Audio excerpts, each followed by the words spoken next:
Hello. Hi, how are Morning. you, Georgina? I'm very well, thank you. How are you? Good, very nice to meet you. Yes, happy Friday. Ah, yes, indeed. Although I work all the time, so for me, doesn't really matter. I'm there with you, but sometimes that Friday feeling, it's a case of it's Yeah, a different feeling. It's a mindset, isn't it? it is. We celebrate it. Something to celebrate Exactly, every day. exactly. Thank you so much. I want to tell you a little bit about what we're doing before we start rolling. As you can see, I'm recording. So I'm an artist and storyteller from Canada. I'm stationed in Canada. And Nice. we're doing Alchemy of Women is an event that follows in the footsteps of two other events I have done. They're all artistically inclined, but they specifically focus on professional women and Hmm. connecting interdisciplinary professionals to redefine what success and power really means in this chaotic world. Uh, Yes. so it's not to say that we only invite women, but we are stemming from a shared connection. Okay. The exhibition will live with the event that will be happening in Lisbon on November 10th, and all the videos are part of the exhibition. So you will be part of this art show, and Oh, then the wonderful. show will live past that event. It's going to keep growing every year, so it's a multi-year project. And I'm also using all the findings from the event, from the interactions in a master thesis. So I want to further the work more in the academic so we can find solutions for some of the stuff so we can maybe create new networks and so on. So that's the idea behind it. Everybody kind of shares their story and what their notion of success is, and your Okay. story is whatever comes natural to you. Okay. So Okay. tell us about yourself. Oh, do you know what? This is the hardest question sometimes for people.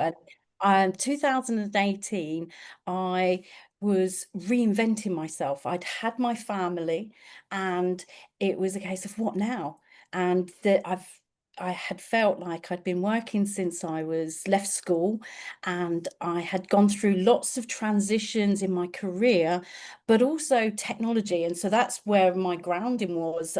I started coding when I was 7 years old, thanks to my dad, who was an electrical engineer, but he was very geeky minded. He kind of had lots of the new technology at the time, Commodores, Amstrads, and laser discs, all of this. So I was kind of in that world before I knew what that was.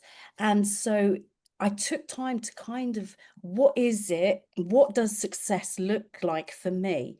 And I have 5 children. And Whoa, look at you, Mama. Love it. yes, yes. And I didn't set out to have 5 children, but it's just it felt right for me. And it's a case of what is it then that I want to do? And I think being a mum changes perspective. You look longer, you look beyond your lifetime, and it's a case of what can I do in this generation for the future generations, and that legacy family office, the how does ecosystems of success work, and really what does success mean? So what I kind of started looking at was what were my skills. I love the Japanese art of happiness ikigai, where it's what are you good at, what do you love, what do people need, but also from a sustainability, what are people willing to pay for, what are they willing to put their resources, and when I say pay, it's not just monetary, it's a case of their time, their energy into. And so that's taken me on to some fabulous projects that are not necessarily transactional, but they do give into that ecosystem. And for me, success is that connection. And I love it when worlds collide. So I am very much about skills, competencies for people to build up. And so when I find that, and they go on, and I coach, I train, but I also build software. It's a case of when that happens, it's amazing to see. And they create jobs. And I'm sure you've heard of fractals. Have you heard of Uh, fractals? The mathematics yes, fractals? yes. Just remind me. I know the word is very familiar. Just sorry, Yeah, it's it 6 a.m. that here, so yeah, I'm a no, bit slow. that's fine. So in essence, it's the sort of ability to mass produce an end of a node creates exactly the copy of the previous, and it goes down into the fractals. It splits and it's perfectly formed, and it splits again, it goes Mhm. into, and that there's so many natural ways that fractal happens in nature, so why not Give in me an human? example. Give me an So, example. so for example, snowflakes. If you look Mm-hmm. at a snowflake crystallized and you see that it's got perfect patterns, but if you zoom into 10%, you'll see at the end it's got its own sort of snowflake, and you zoom in again and it's never ending. And this is, and it happens in nature as in leaves. If you look at leaves and the way that they're formed, zoom into it again. And so why can that not happen with people? It's a case of, well, every person that we connect with, we've got energy that we've given to them, we've got experiences, we've given them, our time, so they can then go on and use that in their own ecosystem as well. So that's what is behind my success, is every opportunity, not perfect by no means, but I try and for every sort of combination that I use with people, is they are taking whatever essence that I have had that with them, and it makes a difference to that ecosystem that they go back to. Mm-hmm.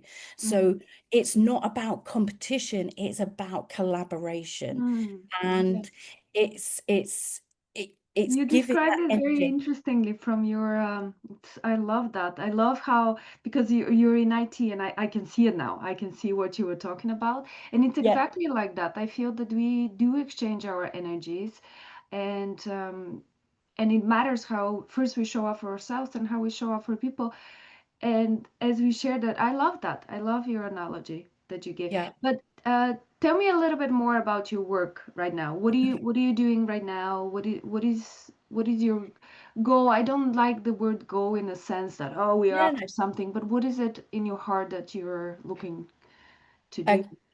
Okay, so I'm a bit of a disruptor in the fact, as in, when everybody is going one way and it's a case of it's always been done like that traditionally, I kind of look at, why is it that some things are not quite right?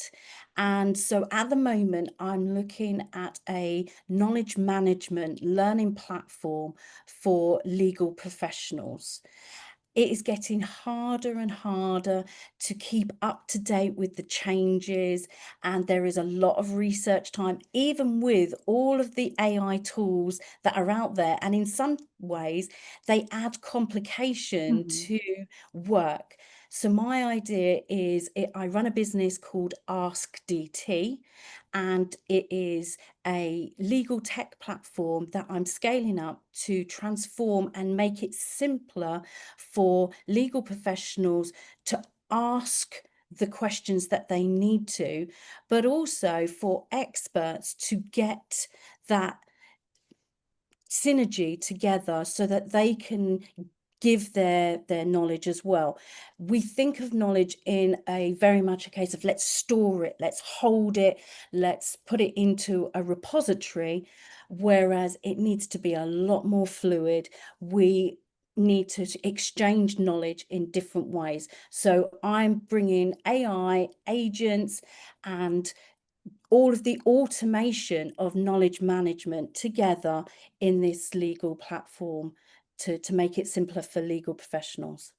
Do you feel that you mentioned AI, and so we're talking so much about that I'm already Yeah. tired and we haven't even got there, you know? But do you feel we're moving a little too fast in it?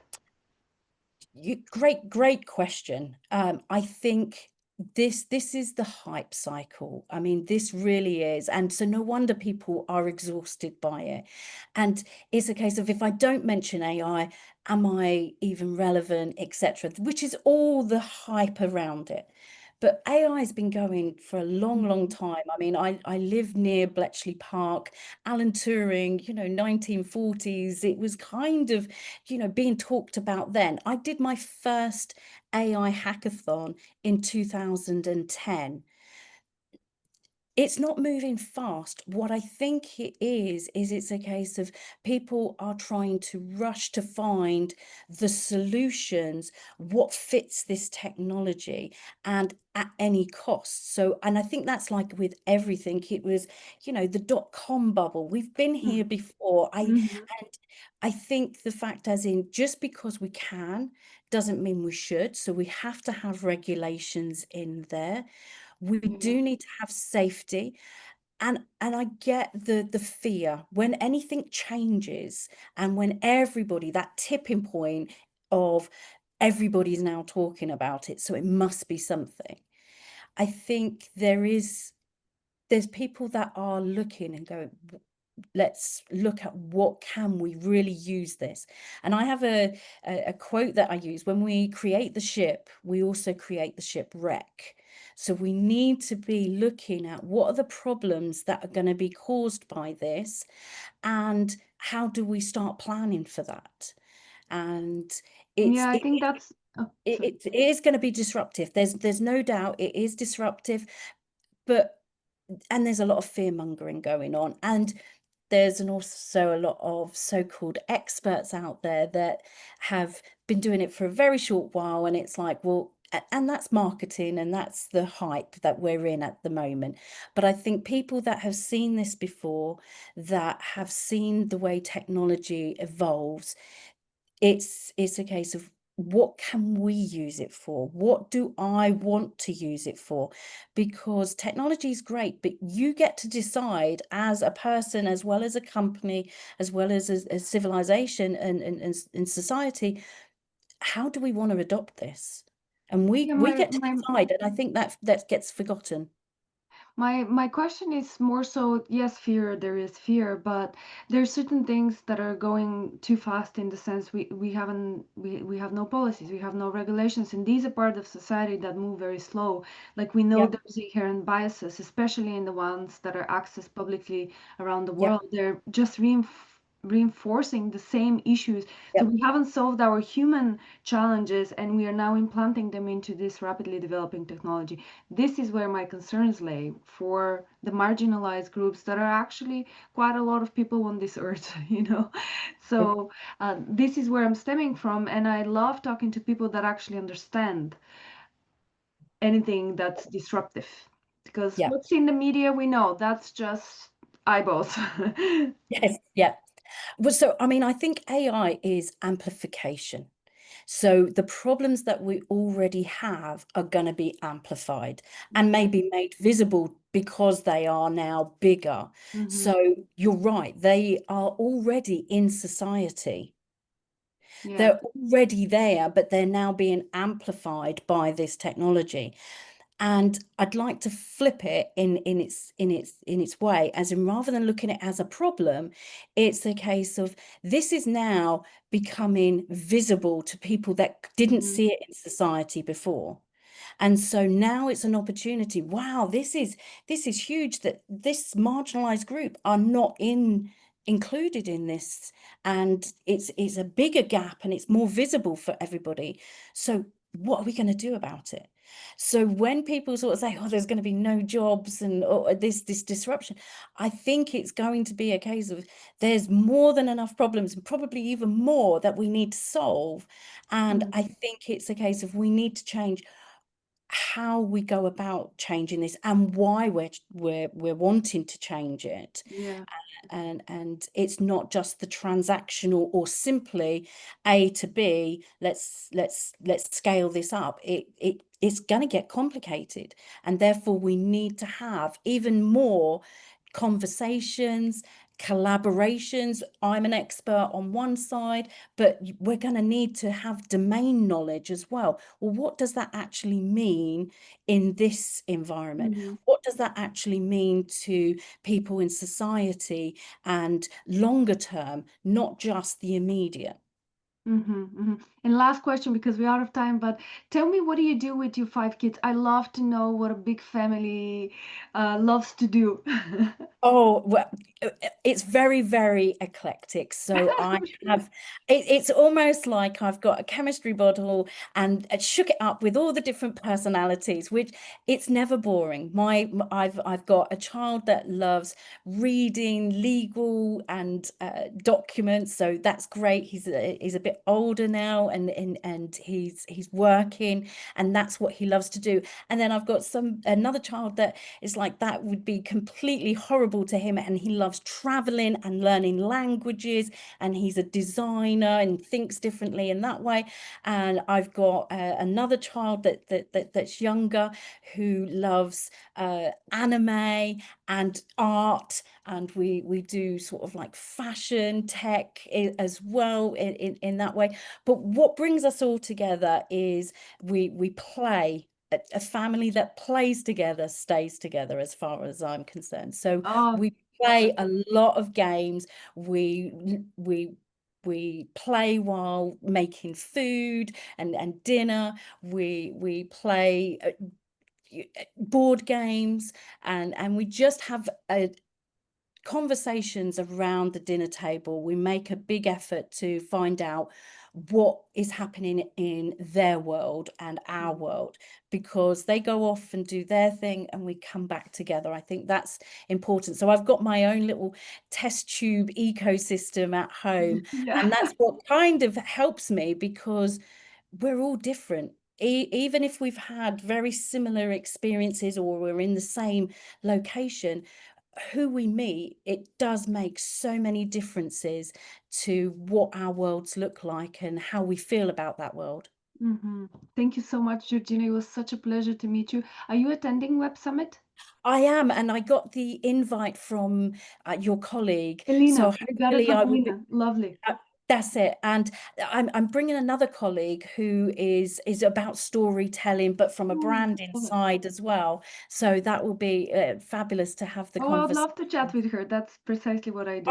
I can send an invite if you want to, and we can do that as well. So yeah, that would be lovely. Well, she's gonna come to the event, right? She is going to That's come to the perfect. So we'll event as chat well. there. Yes, Yeah, love. that, I'll see you then. Well, I'll see you very soon. I can't believe it's in 10 days. I know it's not long now. Yeah. Lovely to meet you. Have a Let's good look forward day. to seeing you in Bye. person. Take care, Mira. Bye.